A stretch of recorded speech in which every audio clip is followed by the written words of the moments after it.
Hello बच्चों, let's start the question. The question says, which of the following is a chronic disorder in which alveolar walls are damaged and respiratory surface is decreased? Option A, asthma. Option B, pneumonia. Option C, emphysema. और option D, influenza. तो सबसे पहले यहाँ पे हम की concept की बात करते हैं. की कंसेप्ट है हमारा रेस्पिरेशन.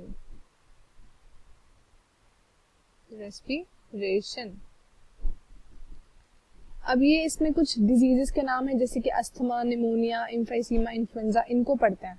ठीक है, सबसे पहली डिजीज मैं यहाँ लिख रही हूँ वो है अस्थमा.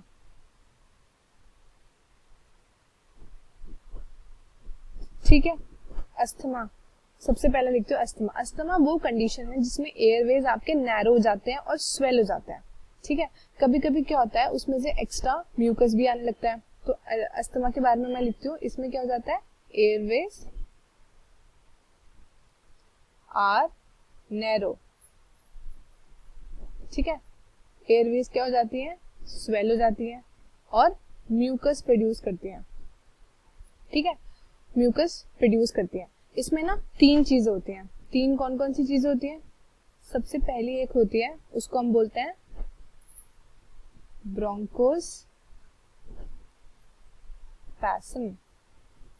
ठीक है, इसमें क्या होता है, एयर आपके अच्छे से फ्रीली मूव नहीं कर सकती, एयरवेज आपकी टाइट हो जाती है. जहां से एयर पास हो जाता है वो कॉन्ट्रैक्ट करने लगता है, टाइट हो जाता है, तो एयरवे हो जाती है आपकी टाइटन. अब यहाँ पे सेकंड आता है इन्फ्लेमेशन.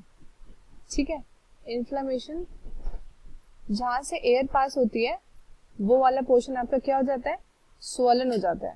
ठीक है, सूज जाता है, मोटा हो जाता है, तो डिफिकल्टी आती है. अब थर्ड में आता है आपका म्यूकस प्रोडक्शन. ठीक है, म्यूकस का प्रोडक्शन, जो ये थिक म्यूकस सिक्रीशन होता है, तो ये क्या करता है, एयरवेज को क्लॉग करता है, मतलब जाने नहीं देता. ठीक है, तो ये तीन चीजें होती हैं.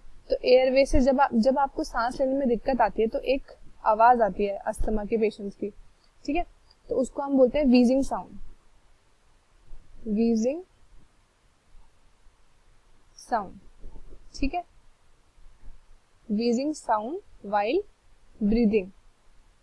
तो हमें लगता है कि हाँ भाई बंदे को डिफिकल्टी हो रही है, क्योंकि इतना ज्यादा म्यूकस, इतना ज्यादा इन्फ्लेमेशन हो जाता है कि दिक्कत आती है. अब अस्थमा के दो रीजन हो सकते हैं कॉज के.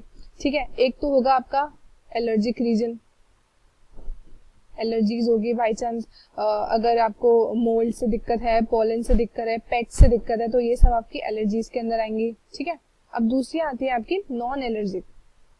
नॉन एलर्जिक कौन है? नॉन एलर्जिक में क्या आता है, जैसे एक्सरसाइज से, स्ट्रेस से, इलनेस से, वेदर वगैरह चेंज हो रहा है उससे. ठीक है, तो ये है. अब हम नेक्स्ट डिजीज कौन सी है हमारी, नेक्स्ट है निमोनिया. ठीक है, अब हम देखते हैं निमोनिया के बारे में.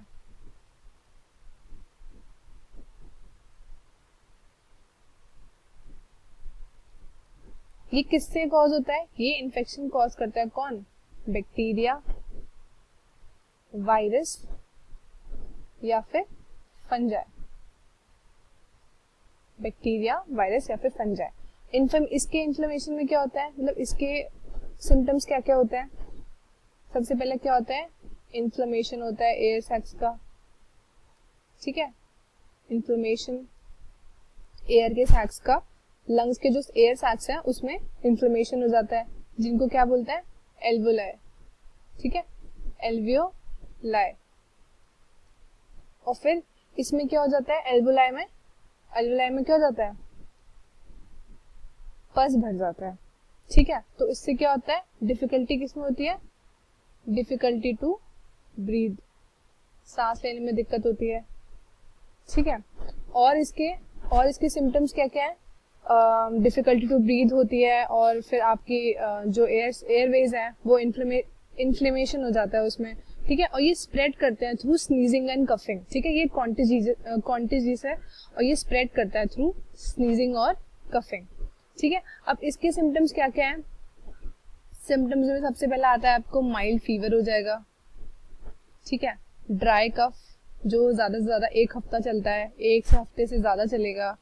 ड्राई कफ हो गया, ठीक है, एकदम से चिल्स होने लग जाएंगी और ब्रेथ की शॉर्टनेस हो जाएगी, चेस्ट पेन हो जाएगा, ठीक है, लॉस ऑफ एपेटाइट हो जाएंगी। तो ये सारे इसके सिम्टम्स हैं।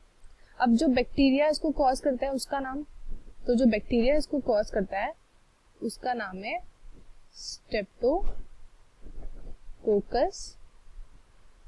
Streptococcus pneumonia.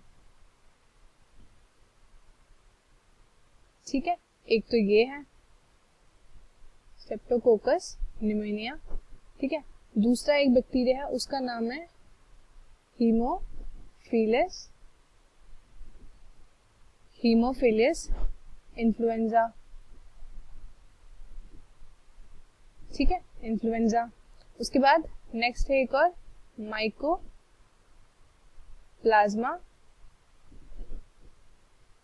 माइकोप्लाज्मा निमोनिया, ठीक है। ये 3 बैक्टीरिया हैं जो कि क्या कॉज करते हैं, निमोनिया कॉज करते हैं, ठीक है। अब हम नेक्स्ट डिजीज देखते हैं जिसका नाम है इन्फ्लुएंजा।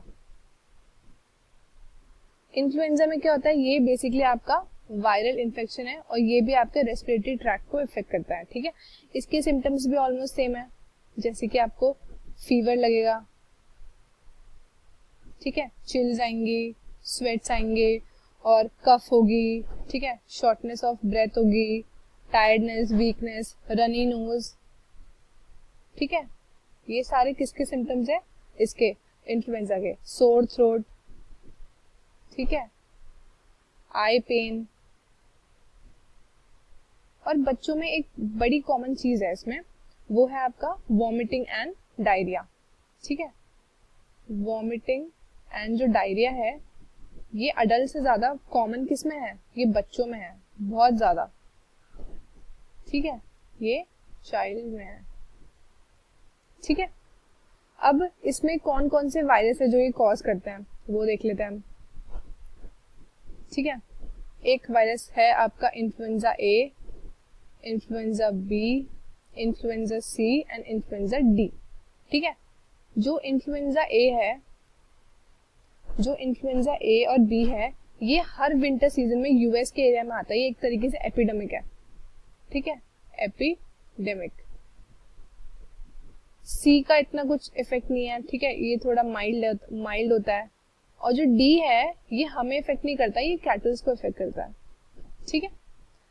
अब लास्ट डिजीज कौन सी बची हमारे पास, सी ऑप्शन, एम्फीसीमा, ठीक है। तो एम्फीसीमा क्या है, ये एक आपका क्रोनिक डिसऑर्डर है।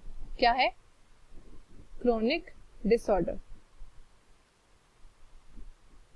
इसमें क्या होता है, एल्वुलाई वॉल्स डैमेज हो जाती है due to respiratory surface decrease, ठीक है। आपकी जो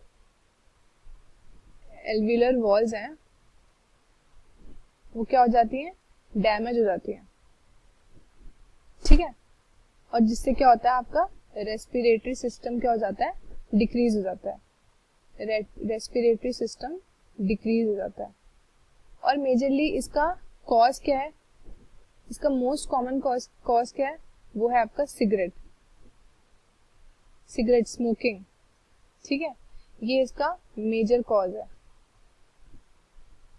ठीक है।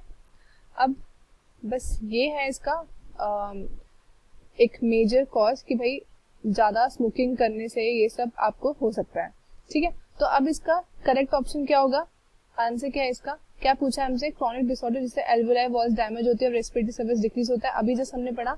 इसका करेक्ट ऑप्शन है ऑप्शन सी, ठीक है। कौन सा ऑप्शन सही है, ऑप्शन सी।